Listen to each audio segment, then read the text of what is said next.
नन्हा सा कान्हा कितनी देर भाग पाएगा?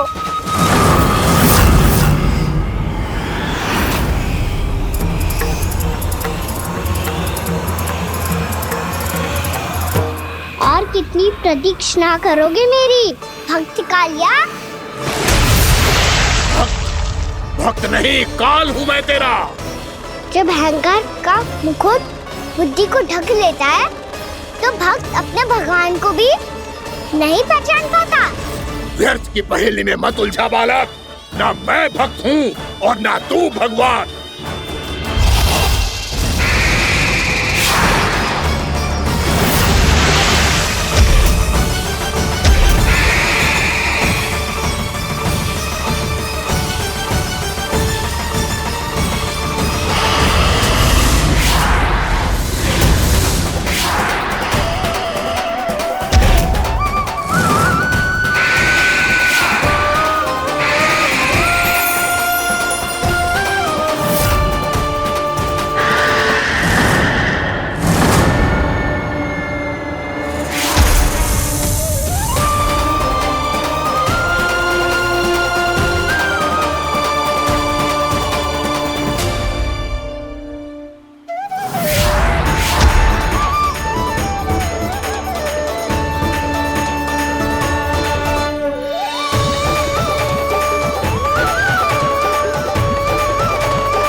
जिसके लिए इतने व्याकुल हो रहे थे, उसे छूकर कालिया नाग का हलाहल जैसा विष भी चरणामृत बन गया है और यमुना जी के जल में फैल चुके विष के प्रभाव को भी नष्ट कर रहा है।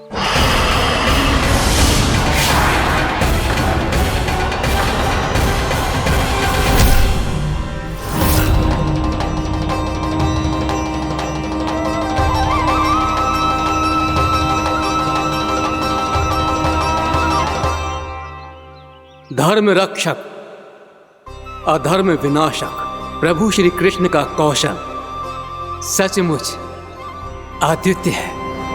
नारायण नारायण।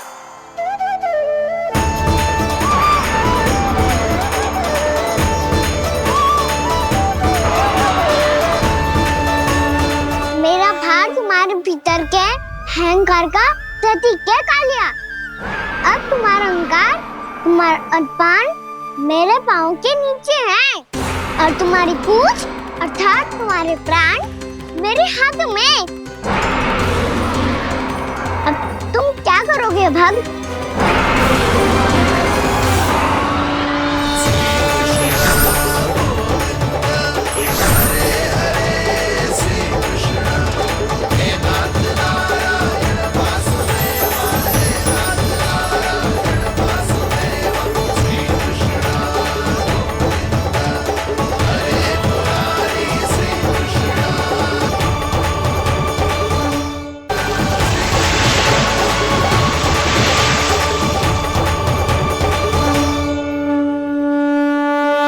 प्रभु, भले ये आपको पहचानने में असमर्थ हो, पर हम सब ने आपको पहचान लिया है।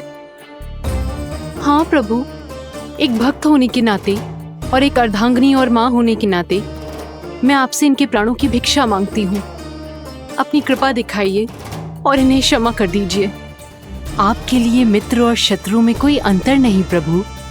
उसी तरह आपकी कृपा और दंड में भी कोई अंतर नहीं।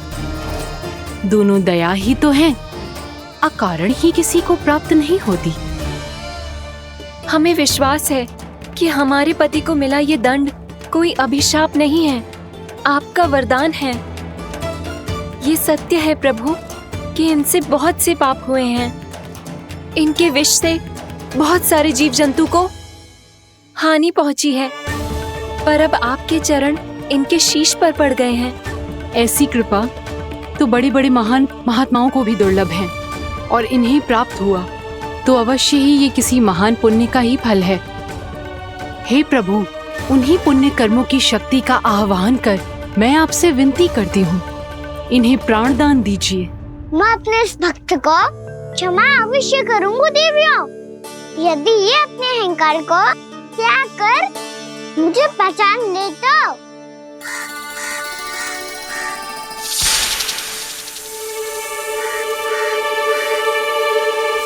मैं तुम्हें श्राप देता हूँ, जितनी विषैली तुम्हारी जिह्वा है उतने ही विषैले सर्प बन जाओ तुम।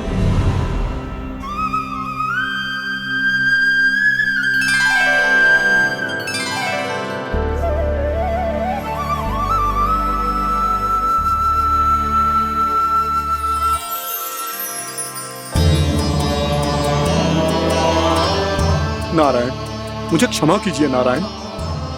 मैं तो आपका परम भक्त था, किंतु मैं आपको पहचान नहीं सका।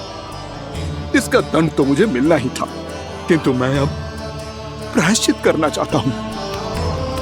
इसके लिए यदि आप मेरे प्राण भी ले लेंगे तो भी मुझे कोई दुख नहीं होगा। मैं अपना जीवन, मृत्यु और अपना अस्तित्व सब कुछ आपको समर्पित करता हूं। मैं तुम्हारे क्रोध के कारण श्राप मिला, जिसे विशाल सर्प के रूप में तुम्हारा जन्म हुआ, और सर्प का तो स्वभाव है विष फैलाना, इसीलिए तुम्हें दंड नहीं दूंगा। मैं सिर्फ सभी अपराधों का पश्चाताप कर लिया, इसीलिए मैं तुम्हें क्षमा करता हूँ कालिया।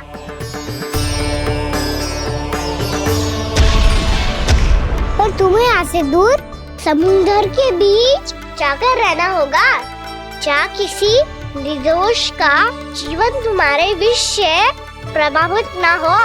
मैं चाहकर भी आपकी इस आज्ञा का पालन नहीं कर सकता। मैं असमर्थ हूँ प्रभु, क्योंकि यदि मैं इस क्षेत्र को छोड़कर गया तो मेरी मृत्यु निश्चित है। आपसे क्या छुपा है प्रभु? आप तो जानते हैं कि सर्प जाति और आपके वाहन गरुड़ के बीच अनंत शत्रुता चल रही है, जिसका प्रारंभ नागों के द्वीप नागालय से हुआ था। उस द्वीप पर छोटे जीवों को निगल जाने के लिए सर्प थे, और गरुड़ को सर्पों का स्वाद बहुत प्रिय था, इसलिए वो बार बार नागद्वीप जाने लगा था। पर इस कारण पूरी सर्प जाति उससे आतंकित हो गई थी, इसलिए जब भी गरुड़ वहां पहुंचता तो सभी सर्प छिपने लगते। जब गरुड़ को इसका आभास हुआ तो उसे बड़ा क्रोध आया, और वो उत्तेजना में भरकर सर्पों का शिकार करने लगा। भूख ना होने पर भी उन्हें मारने लगा। अब सर्पों के प्राण हरना उसके लिए खेल बन गया था। इस भीषण समस्या का समाधान ढूंढने के लिए पूरी सर्प जाति महान सर्प वासुकी के सामने इकट्ठी हुई। हे महान वासुकी, हमारी सहायता कीजिए। नागद्वीप पर गरुड़ ने आतंक मचा दिया है। पहले तो वो हमें अपना भोजन बनाता था, लेकिन अब हम उसके खेल का साधन बन चुके हैं। भूख हो या ना हो, जब तब आकर वो हमारे प्राण हर लेता है। अनुचित हिंसा के इस प्रथा का आरंभ सर्पों ने ही किया है। पहले आप सबने पूरे द्वीप पर अधिकार कर लिया, फिर आहार के साथ साथ आनंद के लिए भी आप सभी ने निर्दोष जीवों की हत्या की। और जब सृष्टि का संतुलन बनाए रखने के लिए गरुड़ आपको अपना आहार बनाने आया, तो आप सब अपने प्राणों की रक्षा के लिए छिपने लगे। तो फिर गरुड़ का उत्तेजित होना तो स्वाभाविक ही था। नागनाथ, जो हमने अन्य जीवों के साथ किया वही अब हमारे साथ हो रहा है, परंतु ये भी तो सृष्टि के संतुलन के विरुद्ध ही है ना? अवश्य है, इसलिए मैं गरुड़ से चर्चा करूंगा। धन्यवाद प्रभु।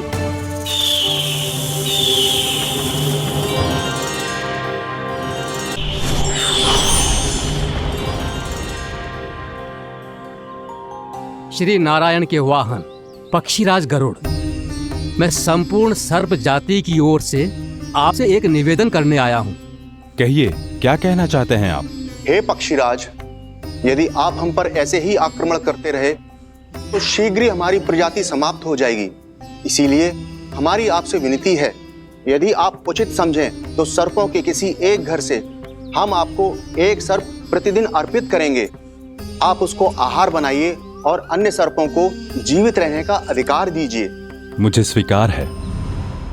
तब से प्रतिदिन किसी एक घर से एक सर्प गरुड़ के भोजन के लिए भेजा जाने लगा। समय के साथ मेरे घर की भी बारी आई, परंतु मैंने एक बहुत बड़ी भूल कर दी। समय आ गया है स्वामी, आज गरुड़ के आहार के लिए इसे चुना गया है। कौन है यह गरुड़ और क्यों दूं मैं इसे कोई भेंट? स्वामी, सभी सर्प राज्यों और गरुड़ के बीच में यही समझौता हुआ है, हमें इसका सम्मान करना ही होगा। मैंने कोई समझौता नहीं किया, मैंने कोई वचन नहीं दिया और ना ही मैं किसी गरुड़ से भयभीत होता हूँ। यदि इस राज्य में किसी को सर्पों को अपना आहार बनाने का अधिकार है तो वो केवल मुझे है। अब से गरुड़ को दी जाने वाली हर भेंट मुझे दी जाएगी, महाविषधारी महान नागराज कालिया को। यह और कुछ नहीं, मेरा अभिमान था प्रभु, और यह मेरे इस जन्म की सबसे बड़ी भूल थी, क्योंकि फिर जब गरुड़ को इस बारे में पता चला तो। कालिया, अभिमान में आकर तूने अपने काल को ललकारा है।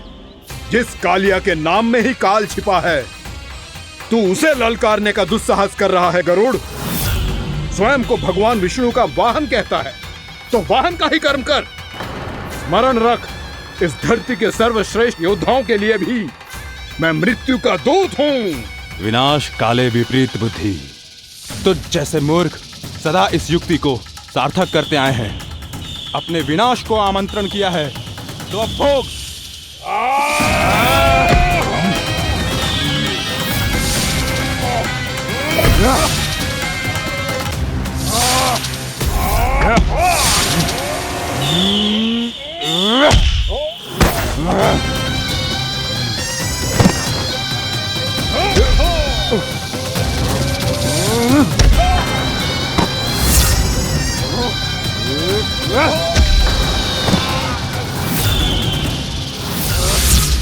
जिसने मेरा भोजन चुराने की धृष्टता की है वो इसी योग्य है। तू मुझे जानता नहीं है गरुड़, मैं महाविषधारी नाग कालिया हूँ। तेरा इतना दुस्साहस कि तूने मुझ पर चरण से प्रहार किया। वाह!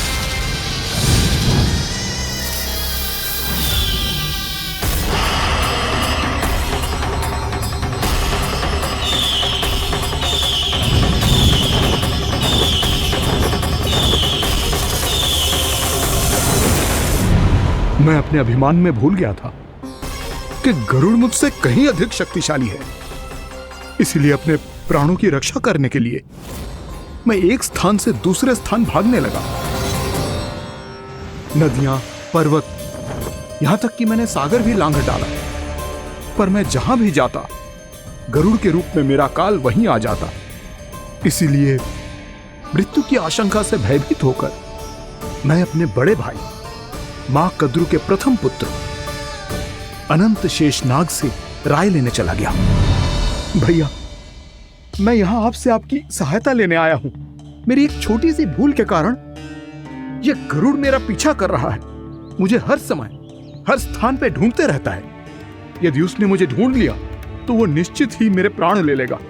मुझे कोई ऐसा स्थान बताइए जहां मैं अपनी पत्नी और अपनी संतानों के साथ शांति से रह सकूं। तुम यमुना नदी के किनारे वृंदावन क्षेत्र में जाके वास करो कालिया। गरुड़ वहां प्रवेश नहीं कर सकता, क्योंकि उसे ऋषि सोबरी का श्राप मिला हुआ है।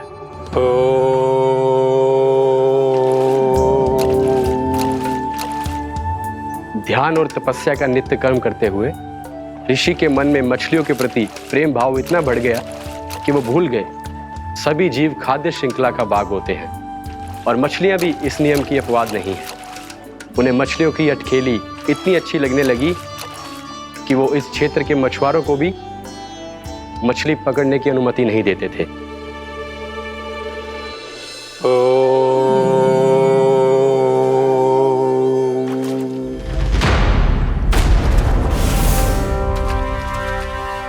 उस दिन वो उस पक्षी को नहीं रोक पाए, पर तब से सावधान रहने लगे। यहां तक कि अपने साधना से भी अधिक ध्यान वो पक्षियों पर केंद्रित करने लगे। ठहरो! इसी क्षण अपनी चोंच में पकड़ी इस मछली को छोड़ दो। तुम्हें इन मछलियों का आहार नहीं करना चाहिए पक्षीराज। ये तो खाद्य श्रृंखला का नियम है ऋषिवर। यदि मैं इनका आहार नहीं करूंगा तो कोई और पक्षी कर लेगा। मैं अपने आनंद या प्रतिशोध के लिए इनके प्राण नहीं ले रहा। ये तो बस मेरा भोजन है। पर यह मेरा तपस्या स्थल है। तुम यहाँ शिकार करके मेरी साधना में विघ्न नहीं डाल सकते पक्षीराज। यदि आपकी यही इच्छा है तो मैं आज के बाद यहाँ नहीं आऊंगा।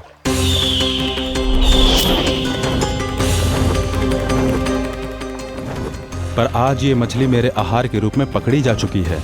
मैं वचन देता हूँ ऋषिवर, इस स्थान पर यह मेरा अंतिम शिकार होगा।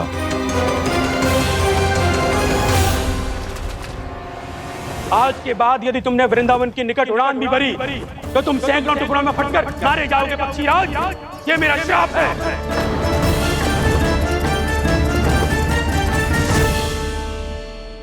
और इसीलिए भैया शेषनाग के सुझाव के अनुसार मैं यहां आ गया।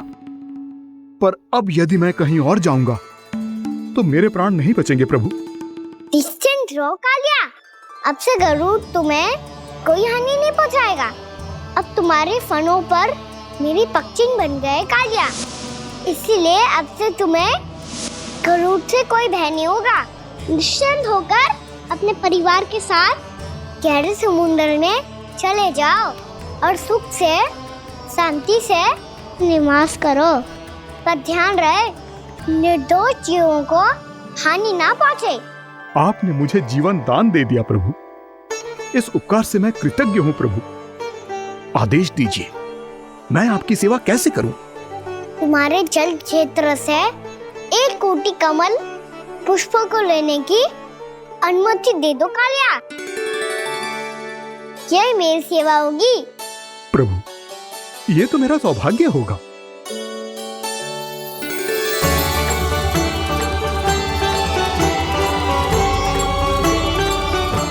1 कोटि के स्थान पर हम 3 कोटि कमल पुष्प ले आए प्रभु।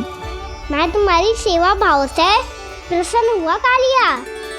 रमणक द्वीप पर चले जाओ ताकि तुम्हारे कारण फिर कभी किसी निर्दोष जीव को हानि ना पहुंचे और न ही तुम्हारा विष मेरे प्रिय यमुना नदी के जल को दूषित कर पाए। मैं तुम्हें आशीर्वाद देता हूँ। आज यहाँ मेरे द्वारा तुम्हें दिए गए इस आदेश का स्मरण जो भी भक्त करेगा और प्रातः काल और संध्या काल में इसका उच्चारण करेगा, उसे फिर कभी किसी संकट से कोई भय नहीं होगा। ये स्थान अब से काला कुंड के नाम से जाना जाएगा। यहाँ पर स्नान करने वाला और देवताओं को इस क्षेत्र से जल का अर्घ्य देकर प्रसन्न करने वाला भक्त यदि मेरा स्मरण करके पा सकेगा तो वो अपने सभी पापों से शीघ्र ही मुक्त हो जाएगा।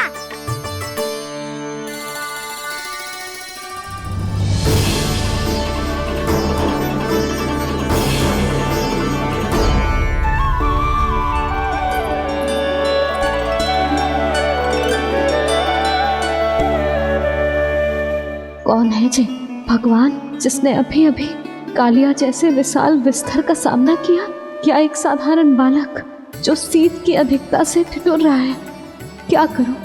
मैं लल्ला को ममता के आंचल में छुपा लूं या भक्त बनकर प्रभु की लीला देखती रहूं? क्या करूं मैं? कितना ठंडा था जल, बहुत सर्दी लग रही है। सर्दी से तड़पते हुए कैसे देखूं इसे? अभी जाके अपने पल्लू से सुखाती हूँ। हृदय से लगा के स्नेह की आंच दूंगी तो सर्दी पल भर में छूमंतर हो जाएगी।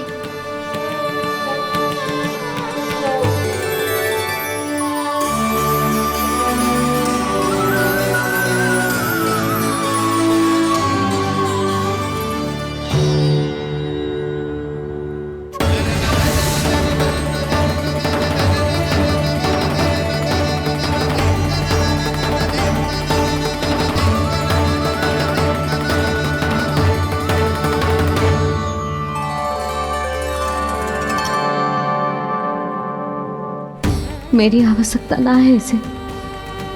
ये तो सच्ची में भगवान ही है, जिसकी ठंड दूर करने के लिए स्वयं द्वादश आदित्य प्रकट हो गए हैं।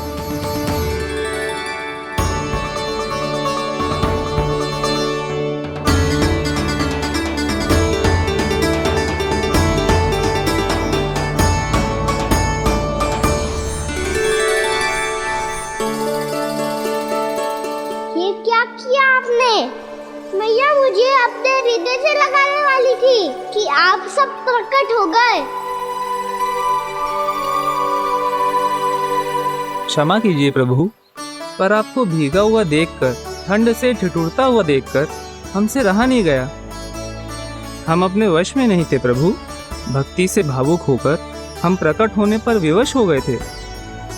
हमारी किरणें जैसे स्वयं ही फूट पड़ी और दौड़ पड़ी आपको सुखाने के लिए। मैं आपका प्रेम, आपकी भक्ति समझता हूं आदित्यगण, और इसीलिए इस समय मैं जहां खड़ा हूं, इस स्थान को द्वादश आदित्य टीला के नाम से जाना जाएगा। द्वादश आदित्य टीला के नाम से जाना जाएगा। हम धन्य हो गए प्रभु। अरे कहाँ जा रहा है? जो गड़बड़ किया है उसे सुधारिए तो सही। प्रभु आज्ञा दीजिए। अपना दाब इतना अधिक बढ़ा दीजिए कि मुझे स्वेद आने लगे, ताकि मैया मुझे स्वेद में लीला देख के और भूल जाए कि मैं भगवान हूँ, और मैया मुझे अपनी गोद में उठा के ले जाए।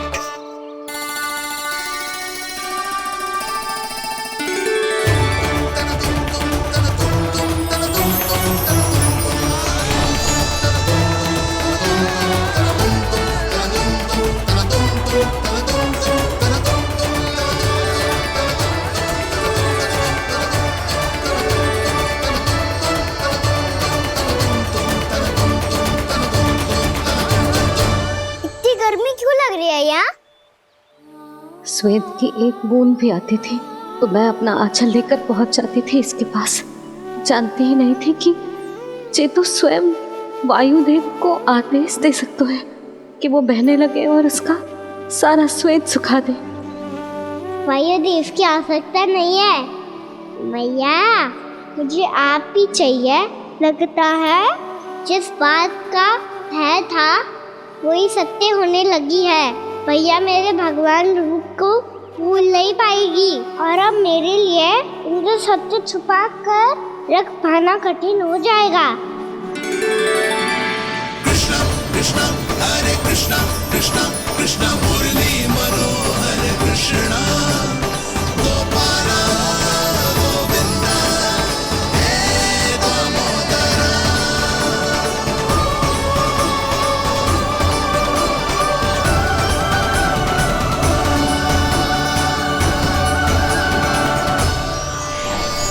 प्रभु, आपके श्वेत से बने इस प्रसंगदान सरोवर का प्रणाम स्वीकार कीजिए।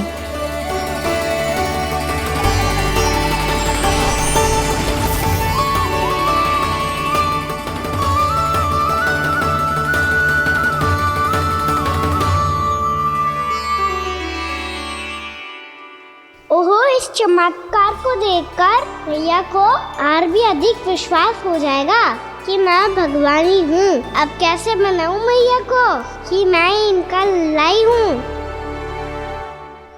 बाबा है ना, अब तो यही सहायता करेंगे।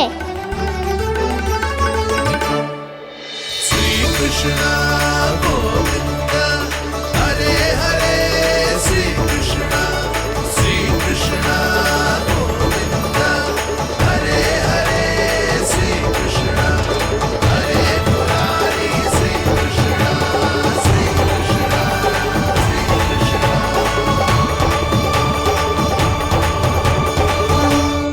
ओए कोटि ना, मैंने तो 3 कोटि कमल पुष्पों का प्रबंध कर दिया है और चिंता करने की आवश्यकता ना है। 1 कोटि कमल के स्थान पर 3 कोटि कमल पुष्प मिल गए हैं। हाँ कान्हा, मैं उचित संदेश के साथ ये सारे पुष्प उस कंस के पास भिजवाता हूँ।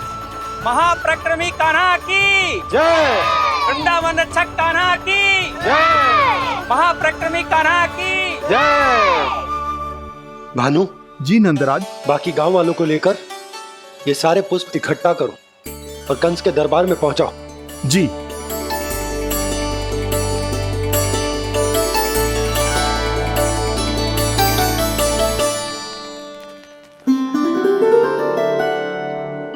मैया, कौन हो तुम? मुझे पता था मैया, जब आपको सत्य पता चलेगा तो आप मुझे मैया की तरह स्नेह ना कर पाओगी, इसलिए आज तक सत्य छुपा तो आया हूँ, ताकि आपकी ममता, आपका प्रेम अनुभव करने का अवसर मिलता रहा है मुझे। और फिर आज को बताया था ना, जो रहस्य तुमने बरसों तक छिपाया था, उसका भेद खुलने में तुम्हारा ही योगदान है। मुझे कालिया के शीश पर अपने पद चिन्ह रखकर उसे मुक्त कराना था दाऊ, वचन दिया था मैंने उसे। इसके अतिरिक्त निर्दोष पशु पक्षियों के जीवन को कालिया के विष से ही बचाना था मुझे। इसमें कंस को तो सम्मिलित करना ही था,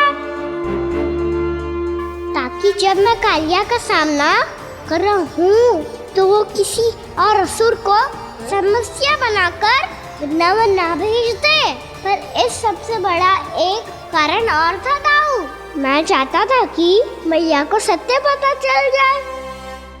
पर क्यों कहा ना? क्योंकि मुझे लगने लगा था कि मैया से ये रहस्य छुपाकर इनके साथ धोखा कर रहा हूँ। अपराध बोझ से दबा जा रहा था मैं।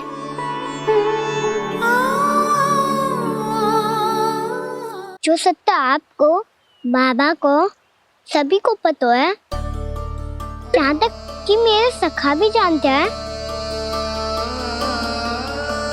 वो सत्य मैंने मैया से छिपाया केवल इसी लोक में कि मुझे इनकी ममता प्राप्त होती रहे। पर ऐसा करके मैं अपने से निस्वार्थ प्रेम करने वाली मैया को धोखा दे रहा था। आप ही बताओ दाऊ, जो इस संसार में मुझसे सबसे अधिक भरोसा करता है, उसी के साथ छल कैसे कर सकता हूँ मैं? हाँ, मैं नारायण का अवतार हूँ, पर अपनी मैया का छोटा सा लल्ला भी तो हूँ।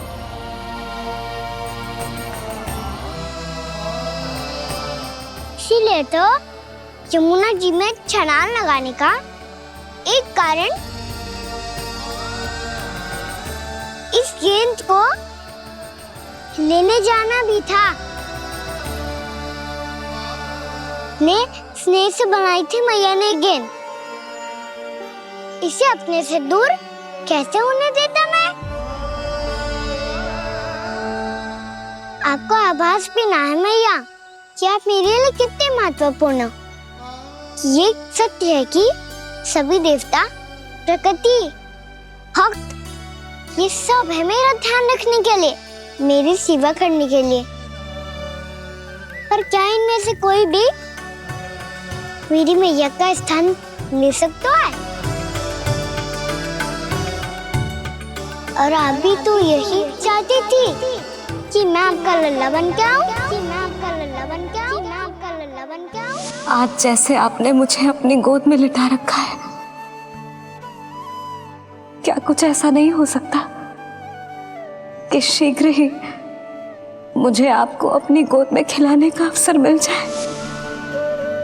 मैया, नारायण का अवतार होना क्या इतनी बड़ी समस्या है कि आप हृदय से भी राह लगा सकते? मैया,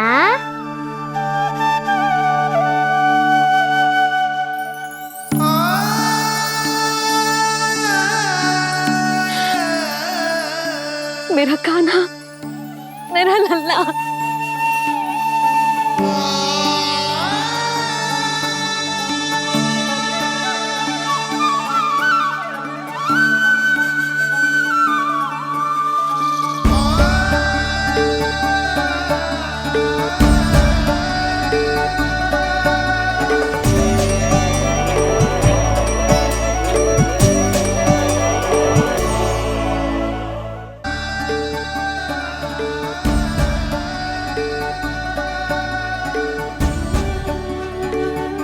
जे सत्य है कि जे जानने के बाद कि तू श्री नारायण का अवतार है,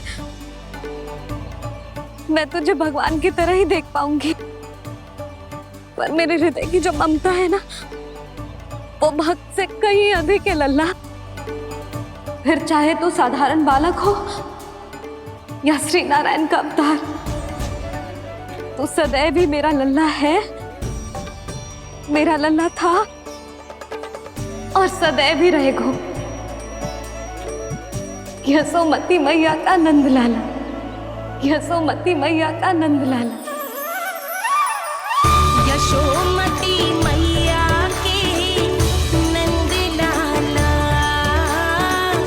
यशोमती मैया के नंद लाला, यशोमती मैया के नंद लाला,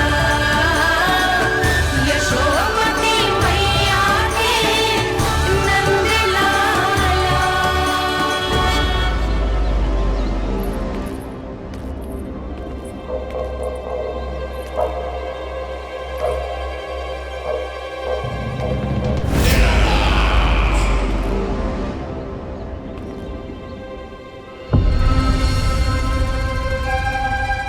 क्या है ये सब? वृंदावन से पत्र आया है महाराज। विनती की गई है कि इसे आपके सामने पढ़ा जाए। पढ़ो। शीघ्र करो। महाराज कंस, पूजा के लिए आपको 1 कोटि कमल पुष्पों की आवश्यकता थी। वृंदावन वासियों की ओर से मैं आपको 3 कोटि पुष्पों की भेंट भेज रहे हूँ। कृपया अतिरिक्त पुष्पों को अपनी गोप प्रजा की विनम्र श्रद्धांजलि समझकर स्वीकार करो महाराज।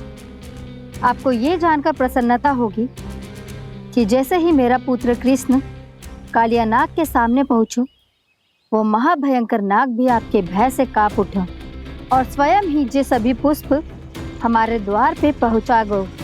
यदि आपको अब भी आवश्यकता हो तो और भी पुष्पों का प्रबंध किया जा सकता है। आपका विनीत गोपराज नंद। हमारा संघर्ष अभी समाप्त नहीं हुआ है विष्णु अवतार। यशोमती मैया का नंदलाला।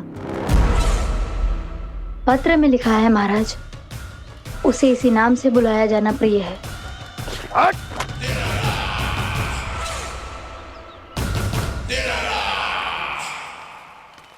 जैसे आपने कही वैसे ही करो। हमने कंस के राजभवन को पुष्प से भर दियो है।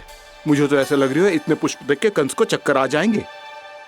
आपका पत्र पढ़ के उसे ये समझ में आगा होगा कि वृंदावन वासियों से उलझना ठीक ना है उसके लिए।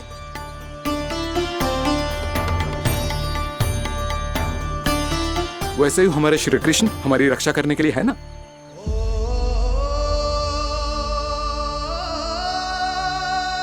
सूर्यास्त होने वाला है, हमें अब घर चलना चाहिए। मुझे बहुत थकान लग रही है नंदराज। हाँ, मैं भी बहुत थक गई हूँ। नंदराज, कमल पुष्पों को गाड़ी में लादकर मथुरा पहुंचाने में अब हम भी बहुत थक गए। तो आप सब लोग रात्रि को यहाँ रुकना चाहते हैं?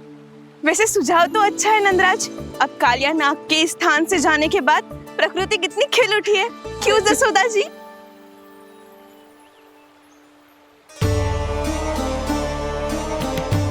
सब सामान्य है, ये जान के भी कि कान्हा भगवान नारायण का अवतार है, किसी को कोई अंतर ही ना पड़ रहा है। तो फिर मेरा मन क्यों अटको है अभी तक? क्यों बार बार मैं इस दुविधा में पड़ जाती हूँ कि कान्हा को एक भक्त के जैसे देखूं या मैया के जैसे? ऐसा इसीलिए है मैया क्योंकि ना तो आपकी भक्ति में कोई कमी है और ना ही ममता में। तो फिर ठीक है, आज हम यहीं रात बिताएंगे। सब लोग विश्राम करिए। जय हुइलाबाद। रात वन में भयभीत क्यों हो रहे हो बसंता? श्री नारायण का अवतार कान्हा है ना हमारे साथ।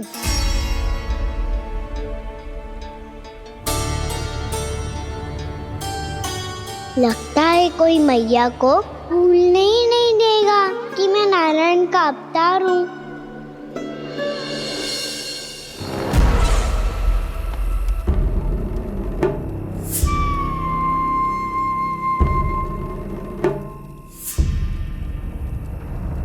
तुम्हें पूर्ण विश्वास है ना गुप्तचर? ये सब कुछ उसी बालक ने किया है। उसी ने कालिया को पराजित करके यहां से दूर भेज दिया है। मैंने अपनी आंखों से देखा है महाराज। और वृंदावन के सभी वासी इस समय वन में विश्राम कर रहे हैं, ये सूचना पक्की है। वो सब पूरी रात वन में ही बिताएंगे महाराज।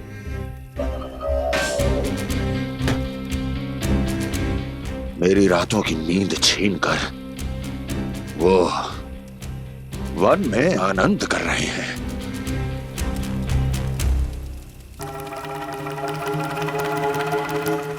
किंतु मैं उनके इसी आनंद को मृत्यु के करुण रूतन में बदल दूंगा। उनके चारों ओर प्रकाश होगा, सूर्य की चमक जैसा, आंखें चौंधिया देने वाला प्रकाश। किंतु फिर भी ये रात उनके लिए सबसे अधिक काली होगी, क्योंकि मैं इस पूर्णिमा की रात को अमावस्या की रात बना दूंगा, कभी न समाप्त होने वाली अमावस्या।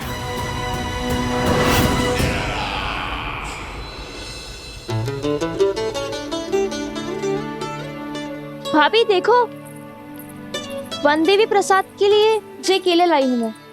हाँ दिखा तो, इसमें से पक्के केले कान्हा के लिए चुन लेती हूँ। पर वो तो नारायण का अवतार है, उसके लिए फल कैसे चुनूं मैं? जो उसके हाथ में आएगा अपने आप ही मीठा हो जाएगा।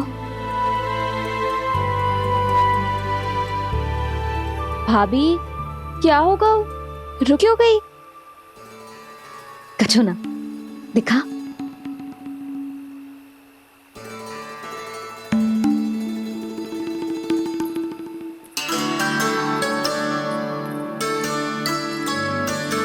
कान्हा, तुझे भूख लगी आई होगी ना? भैया खिलाओ ना। अच्छा।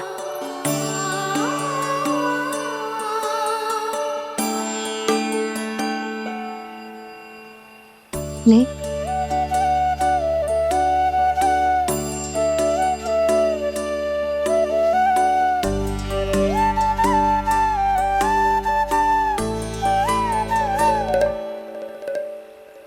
भैया के व्यवहार में बदलाव आ रहा है।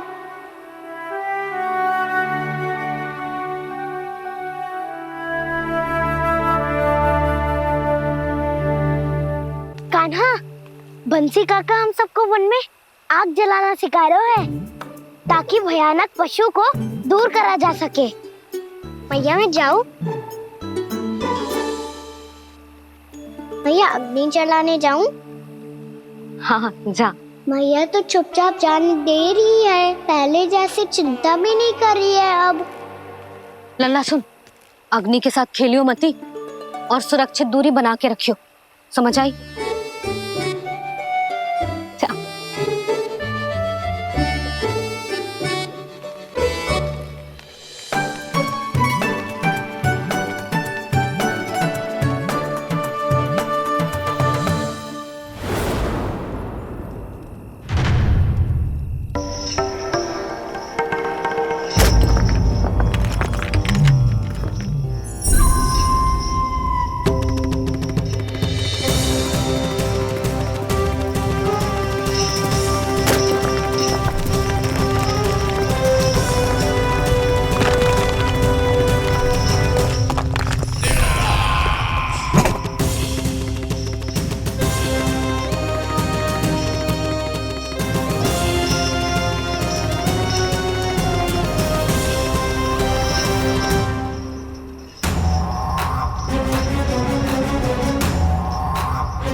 स्वयं को प्रकट करो दावानल।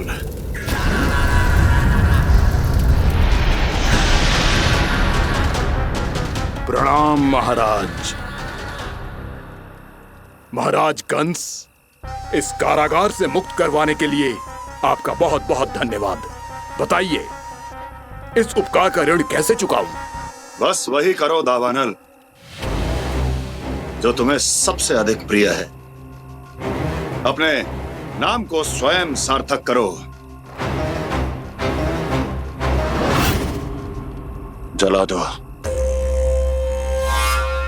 पूरे वृंदावन को जला दो।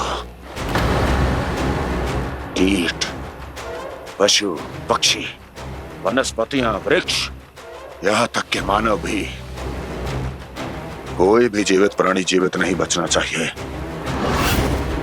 जला दो सबको, सबको।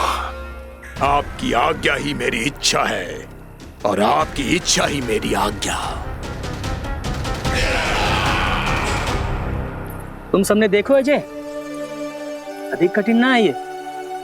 2 पत्थर हाथ में पकड़ ले, ऐसे रगड़ लो है, चिंगारी निकलेगी, घास फूस अग्नि पकड़ेगी और भक्क से जल जाएगा। लो करो, लो सुबल।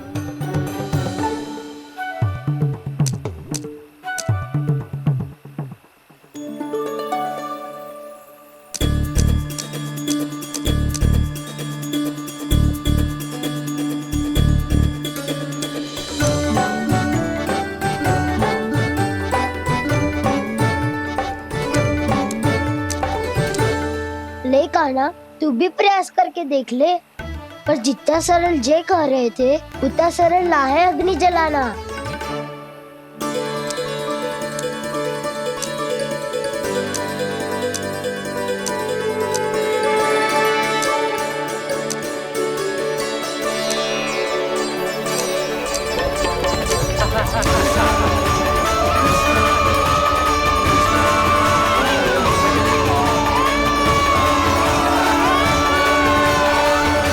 ये तो श्री नारायण का अवतार है। संसार की सारी अग्नि इसके नियंत्रण में है, तो फिर एक चिंगारी उत्पन्न करना कौन सी बड़ी बात है।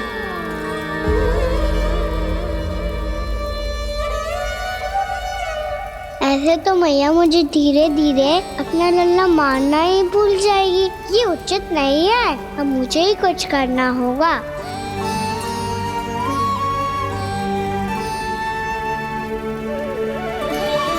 कान्हा, ऐसे मत करो, लग जाएगी।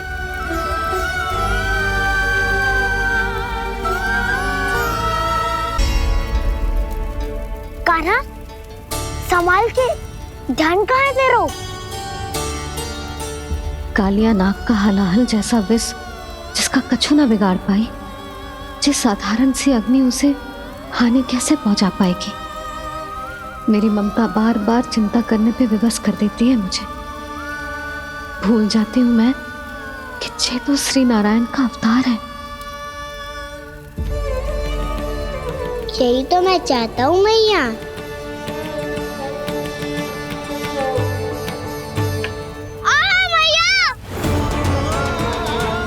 कान्हा, कान्हा, देखा देखा, कहाँ लगी? हाँ, बोला था ना अग्नि से दूर रहने। दिखा, जले का चिन्ह ना है।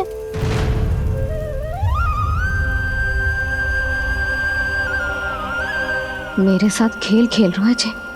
इससे पता है कि इसकी पुकार सुनते ही मैया ऐसे ही दौड़ी चली आएगी। नीचे नटखटपना बंद कर कान्हा।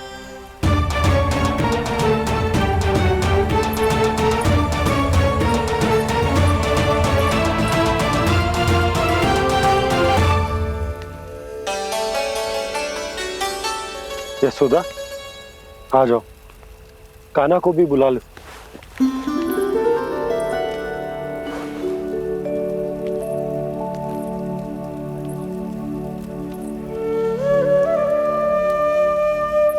आपको तो पहले से पता था ना कान्हा के बारे में? हाँ, वो यशोदा, कान्हा ने मुझसे वचन लिया। ना ना, मैं आपको ताना ना दे रही। मैं तो बस ये सोच रही थी कि आप अपने आप को कैसे समझा पाते हो, ये जानते हुए भी कि वो श्री नारायण का अवतार है? आप उसके साथ सामान्य व्यवहार कैसे कर पाते हो? क्योंकि मैं भी अपने लल्ला के साथ सामान्य व्यवहार ही करना चाहती हूँ, उसे वैसे ही देखना चाहती हूँ, उसके साथ लाड करना चाहती हूँ, उसे डांटना चाहती हूँ, फटकारना चाहती हूँ, पर मुझे बार बार उसमें मेरे प्रभु दिखने लगते हैं। मेरे साथ भी ऐसा ही होता है यशोदा, पर जब मैं ये स्वीकार कर लेता हूँ कि जो हमारा लल्ला है, तो मैं भूल जाता हूँ कि जय श्री नारायण का अवतार भी। उसके बाद सांसारिक माया मुझे अपने अंदर जकड़ लेती है। यशोदा, तुम्हारे साथ भी कछु ऐसा ही होगा। संसार की मोह माया तुम्हें खुद में जकड़ लेगी और तुम जब भूल जाओगी कि वो भगवान का अवतार। और सच्ची कहूं तो भैया की ममता के आगे कोई भी माया ना टिक सकती। सबसे बड़ी होती है एक मैया की ममता। पर भक्ति का भाव भी कम प्रबल ना हो तो है जी। मेरे हृदय में ममता और भक्ति के बीच युद्ध चल रहा है।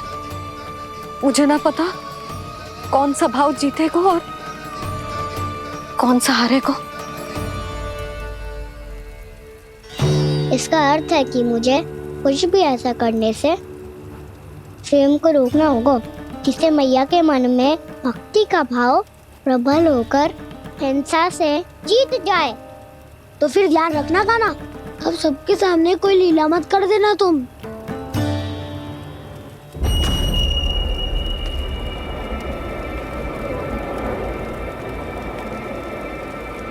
वो देखो, वो वहां बैठे हैं सब कोने में। किसी भी कोने में क्यों ना छिपा हो, आज तो जलेगा पूरा वृंदावन ही। मुझे फैला दो यहाँ और फिर जाओ महाराज कंस को सूचना दो कि उनका कार्य हो गया है। महाराज का आदेश स्मरण है ना, वृंदावन का कोई भी आदमी आज जीवित नहीं रहना चाहिए। अग्नि को जलाना मत सिखाओ, जाओ मुझे अपना कार्य करने दो।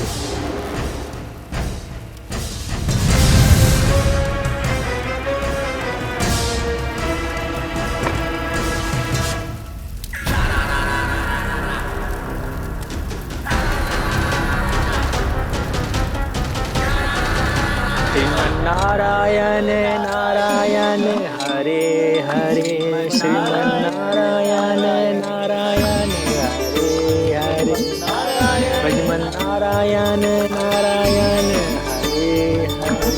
क्या हुआ कान्हा?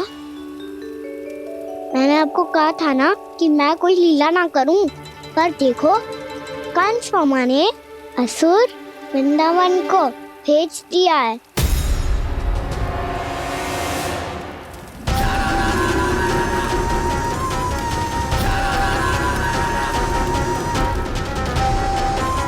दावानल और दांत बन के अग्नि। अब क्या करोगे तुम? वही जो मैं बताऊं क्या क्या? सबके सामने ही ऐसा कछु ना करूंगा जो लीला लगे, पर सबकी दृष्टि से छुपकर तो कछु करना होगा दाव। इससे पहले कि ये दावानल पूरे वृंदावन को लील जाए। पर कान्हा करने क्या वालों है?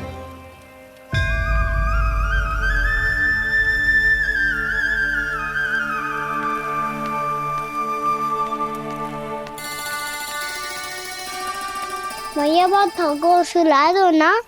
आजा।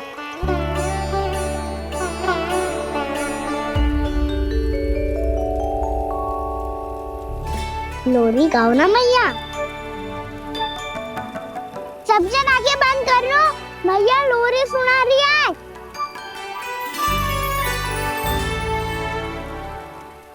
तो ये है तुम्हारी योजना।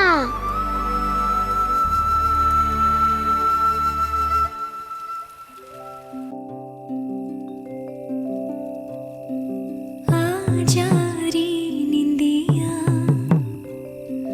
आ जल्दी से आ, मैया लोरी सुनावे आजा रे अरे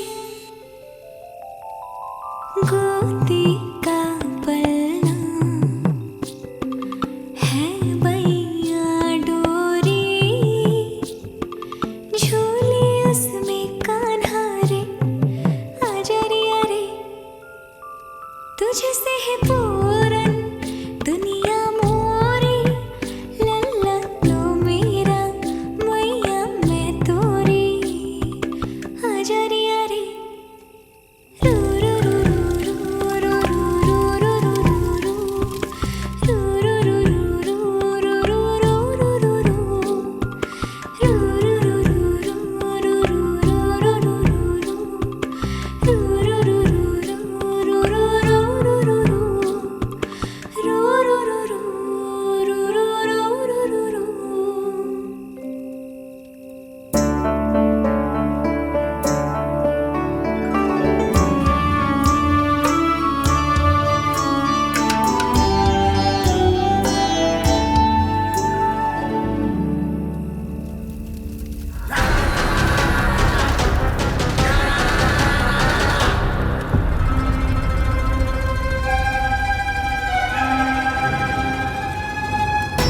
प्रभु शीघ्र ही कुछ कीजिए, अन्यथा पूरा वन ही जल जाएगा। मेरी सहायता कीजिए प्रभु।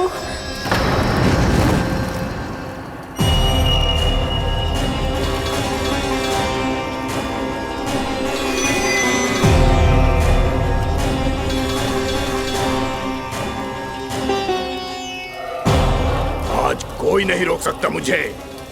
आज इस वन का एक एक दिन का जला डालूंगा। मुझे भूल गए दामनल, मैं तुम्हें ऐसा करने की आज्ञा नहीं दूंगा।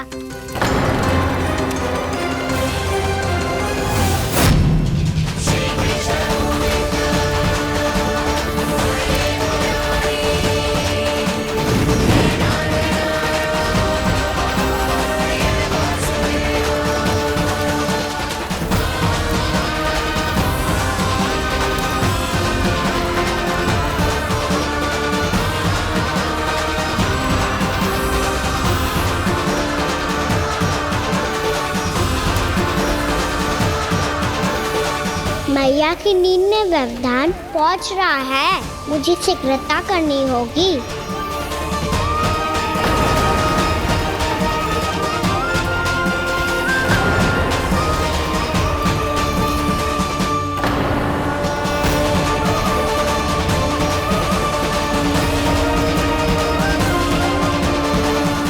कुछ ही समय पहले बुझती हुई चिंगारी से घबरा गया था, अब इतने विशाल दावानल को निगल गया।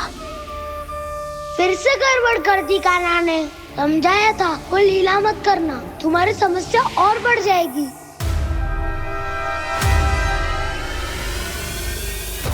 अब क्या करूं दाऊ?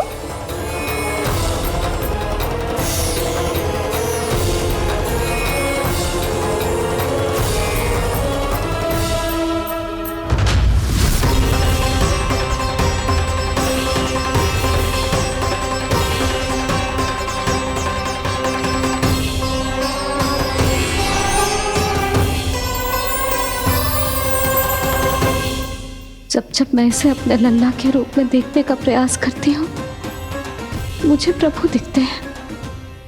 कैसे कैसे समझाऊं अपने आप को?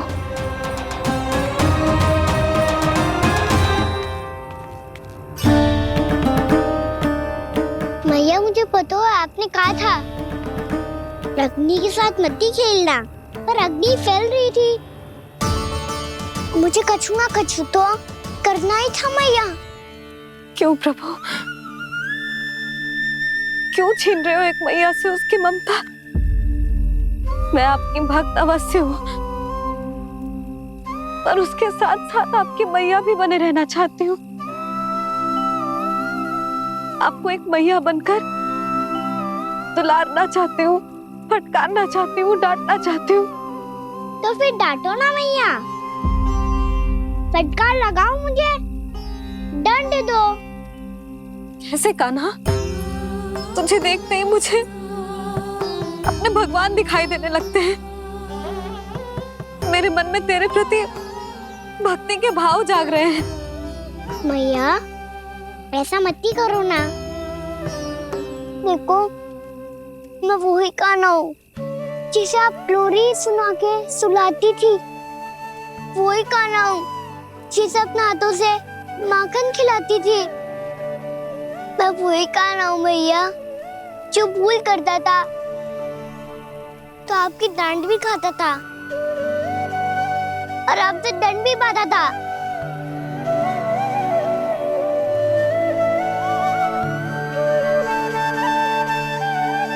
मैया एक बार मेरी ओर देखो तो सही।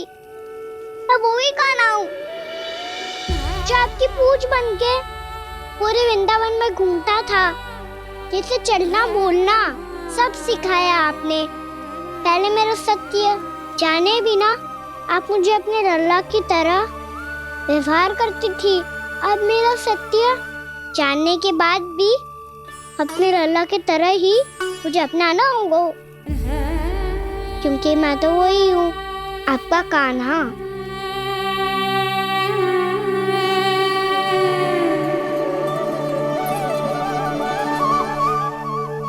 इतना प्यार करते हो तुम मुझसे? जब मैं तेरे भीतर भगवान का रूप देखती हूँ तो मैं भयभीत हो जाती हूँ कान्हा। ये सोच के कि तू मुझे छोड़ के तो ना चला जाएगा। कहीं गया भी तो सदैव आपके हृदय में ही रहूंगा। वही तो है मेरा असली निवास।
लल्ला शीघ्रता कर, घर पहुंचकर झाड़ू बुहारी भी करनी है।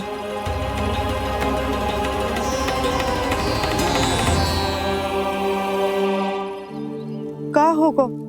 ये सब ठहर क्यों गए? ये सब क्या होगा?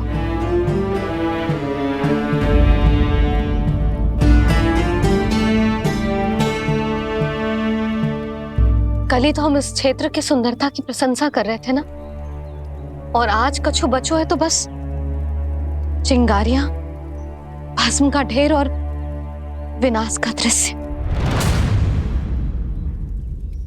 चिंता क्यों करती हो भाभी? जिसने इस वन को हम सबको जलने से बचाया है वही से फिर से हरा भरा कर देगा।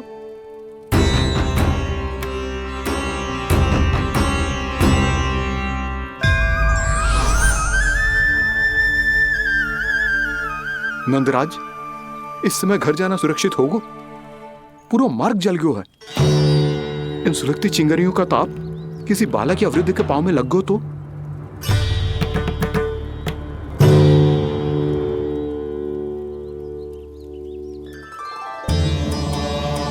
चिंता की कोई बात नहीं है बाबा, हम सब महर्षि गर्ग के आश्रम में जा सकते हैं। वहाँ सारी व्यवस्था हो जाएगी, कोई यहाँ से अधिक दूर भी नहीं है।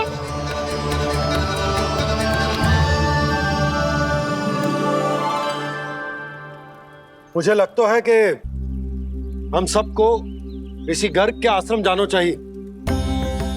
वहां चलकर कुछ समय उनकी सेवा करेंगे और जैसे ही अग्नि शांत हो जाएगी और वृंदावन जाने को मार्ग सुरक्षित हो जाएगा, हम सब वापस लौट चलेंगे। अच्छा विचार है। वही महर्षि गर्ग जिन्होंने मेरा नामकरण करा था।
आज से तुम्हें सारा संसार जिस नाम से पहचानेगा वो नाम है कृष्ण। कृष्ण वो नाम है कृष्ण। कृष्ण वो नाम है कृष्ण। कृष्ण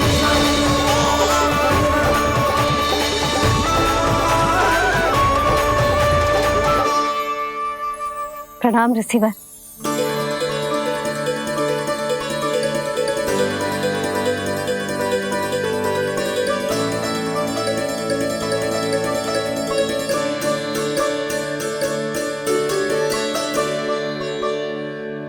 ऋषिवर, आपका स्वास्थ्य ठीक तो है ना? महर्षि को संभालो कान्हा, नहीं तो ये साक्षात प्रणाम कर देंगे तुम्हें।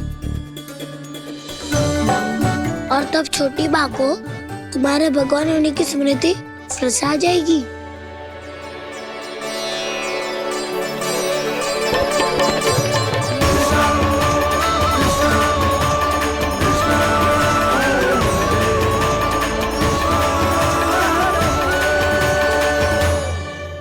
भक्तों को भगवान के दर्शन मिलते हैं, मुझे तो साक्षात भगवान ही मिल गए।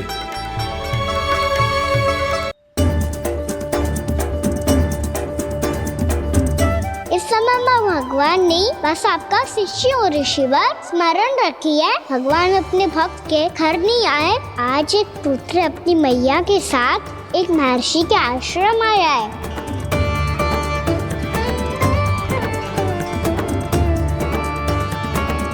देखो तू इसे, ऐसे हृदय से लग रहा है जैसे कितने अच्छे से जानता हूँ। जानते हो मैया, बाबा ने कितनी बार बताया हो इनके बारे में कि कैसे मेरा नामकरण करा था, इसीलिए तो इतने विशेष है ये मेरे लिए।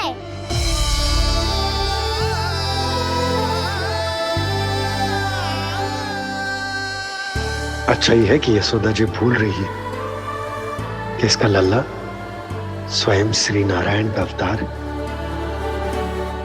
आप सभी का यहाँ आना बहुत ही प्रसन्नता की बात है। आप आए हैं अपनी इच्छा से, परंतु मेरी इच्छा के बिना जा नहीं पाएंगे। आपके साथ समय बिताने आए महर्षि। इतनी शीघ्र यहाँ से जाएंगे भी ना।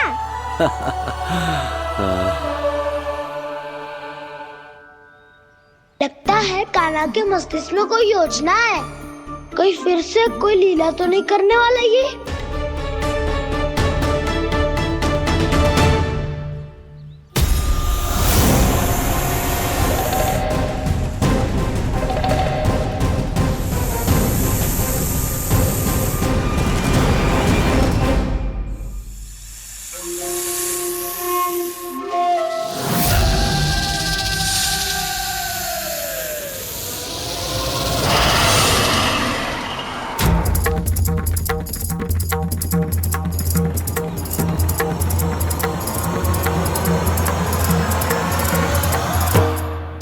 क्या बात है कान्हा? अपने दाऊ को नहीं बताओगे? कौन सी बात दाऊ? आखिर क्यों तुम कोई विशेष योजना बना रहे हो क्या? मैं कोई विशेष योजना कभी नहीं बताता दाऊ। जो होना होता है वो अपने आप हो जाता है। वैसे दाऊ योजना बनाओ भी क्यों? आज कुछ विशेष थोड़ी ना है।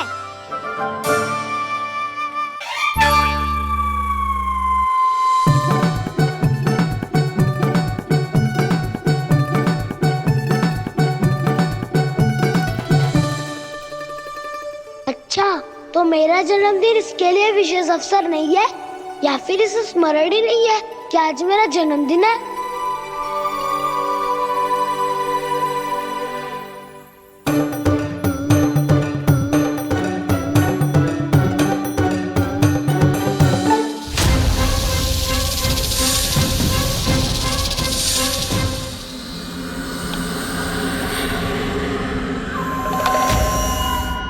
ओहो कान्हा, कितनी दूर फेंक दी? अब जाके लेके आनी पड़ेगी।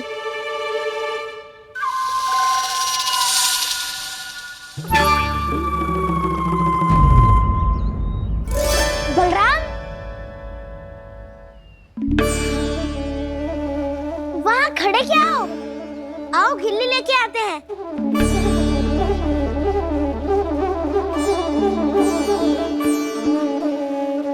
चलो भी।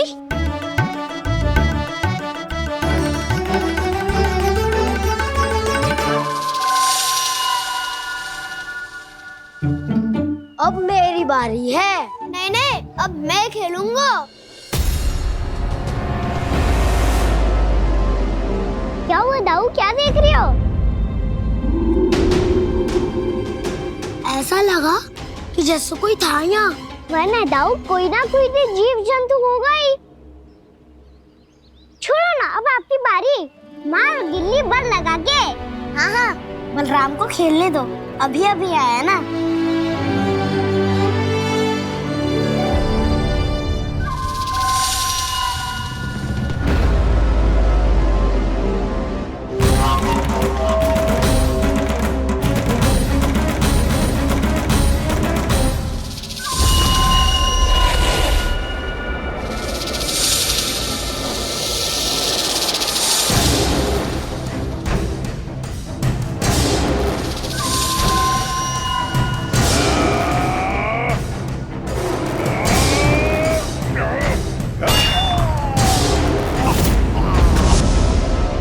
यही हत्या की थी ना उसने मेरे भाई बकासुर की।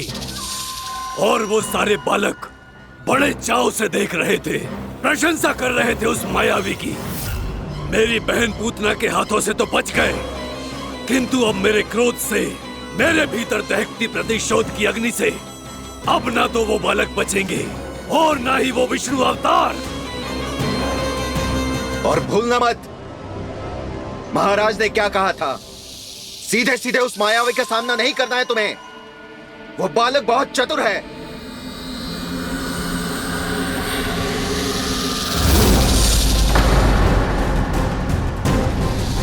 पर है तो एक बालक ही, और एक नन्हा सा बालक क्या हानि पहुंचाएगा मुझ जैसे महाविशाल महाशक्तिशाली अघासुर को।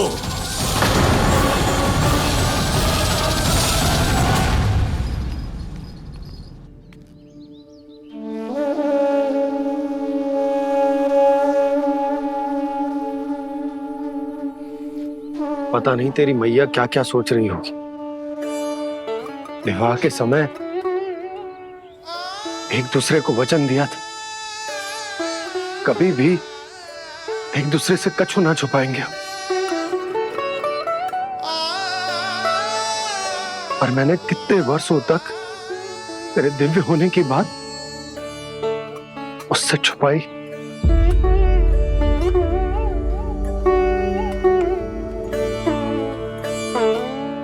कान्हा, तुमने ही तो कही थी कि मैं तुम्हारा सत्य तुम्हारी मैया को ना बताऊं। फिर तुमने स्वयं ही उन्हें अपने सत्य के बारे में क्यों बताया?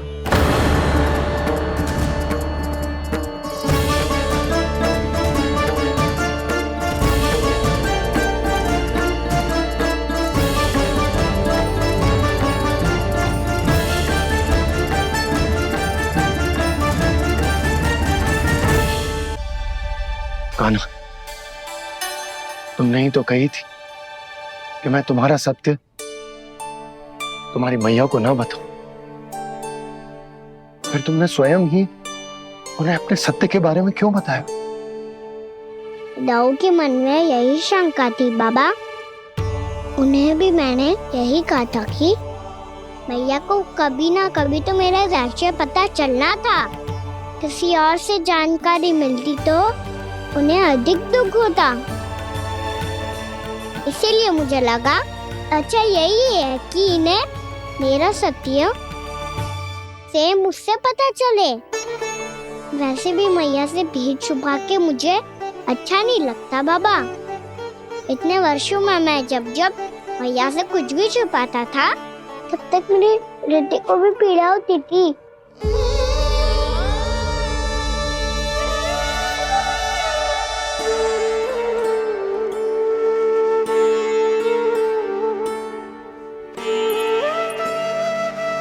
मैं समझ सकता हूँ कान्हा। क्या सोच रहे हो? कछु ना। क्या कछु ना? पता भी है ये सारे बालक कल रात से भूखे हैं। दो। कान्हा चल।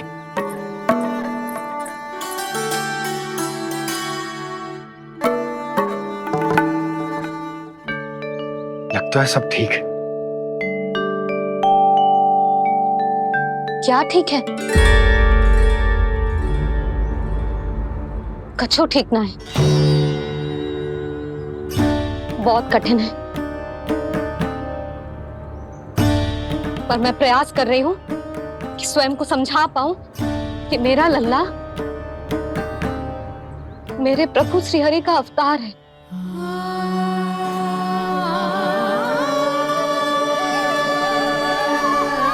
ठहर, तू कहां जा रहा है बिना बताए? पूरे संसार के लिए तू दिव्य होगो, मेरे लिए तू केवल मेरा लल्ला है। समझ आई? अब आके कछु खा ले।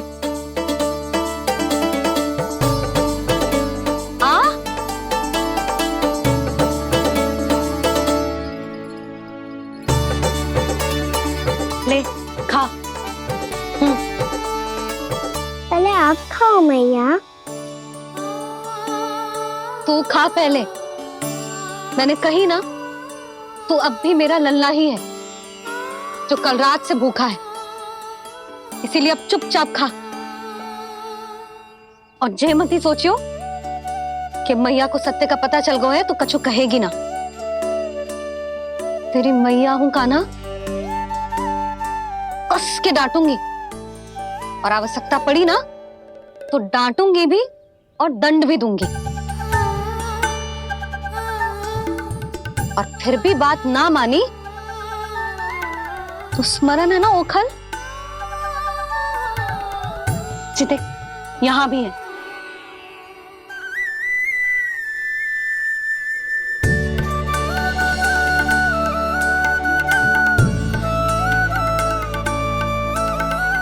आपकी डांट फटकार और दंड में फूलों से भी अधिक मिठास है भैया।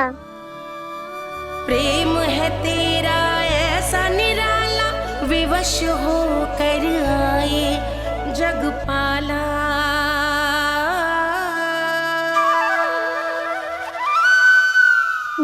छोटी सी अनुमति चाहिए। फिर से वन जाना है? फिर से कोई लीला करनी है क्या? हाँ वो। बस बस, अधिक बहाने बनाने की आवश्यकता ना है। ठीक है, चला जा, पर वन के अधिक भीतर ना जाना, समझ आई?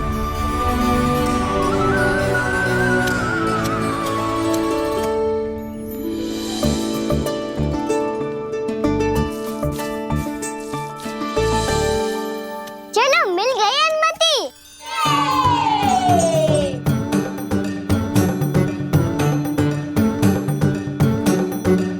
राहु, आप ना चलोगे हमारे साथ खेलने? नहीं, तुम जाओ, मुझे पौधा लगाना है। पर क्यों राहु? क्योंकि माँ ने कहा है आज मेरा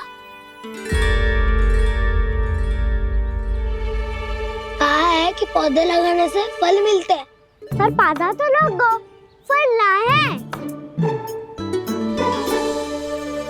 इतने शीघ्र फल नहीं आते खाना, कम से कम 1 वर्ष प्रतीक्षा करनी पड़ती है। तो 1 वर्ष के बाद इसी पौधे के नीचे बैठ के फल खाएंगे। आज के विशेष दिन को स्मरण रखना सिखाओ। सब स्मरण रखना, बस अपने दाऊ का जन्मदिन ही भूल जाना तुम। वैसे आज के दिन की एक और विशेष बात है। आज माँ को बनाने की आवश्यकता भी ना पड़ी, उसके बिना ही वन जाने की अनुमति मिल गई। जय हुई ना बात। अब चलो।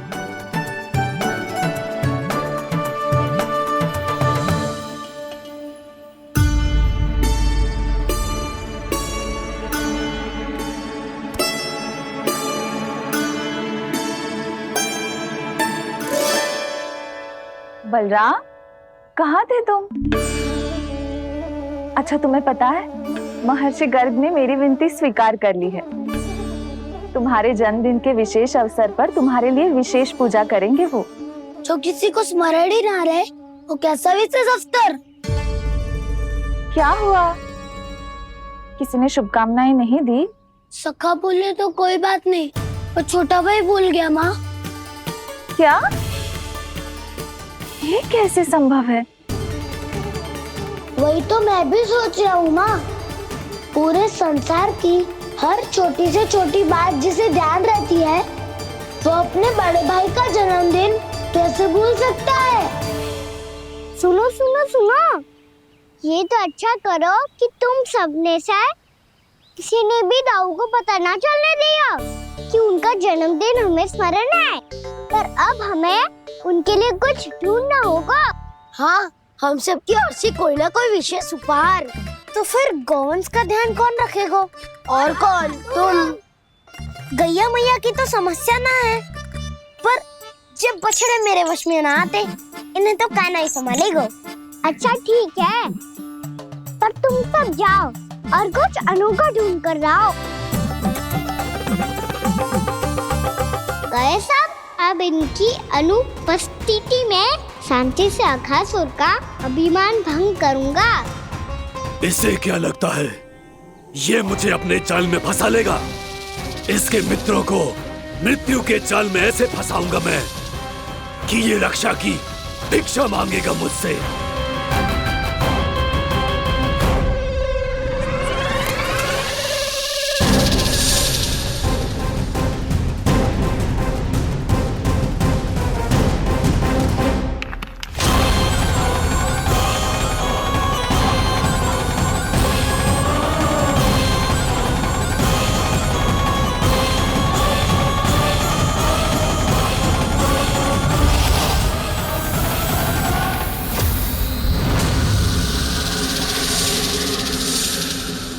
क्या ले चलूं बलराम के लिए जो हो बहुत विशेष?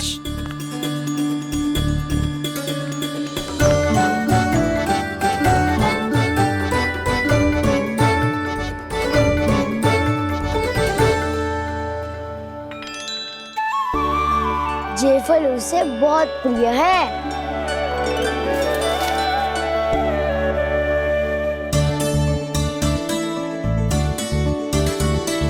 वे पत्थरी के रत्न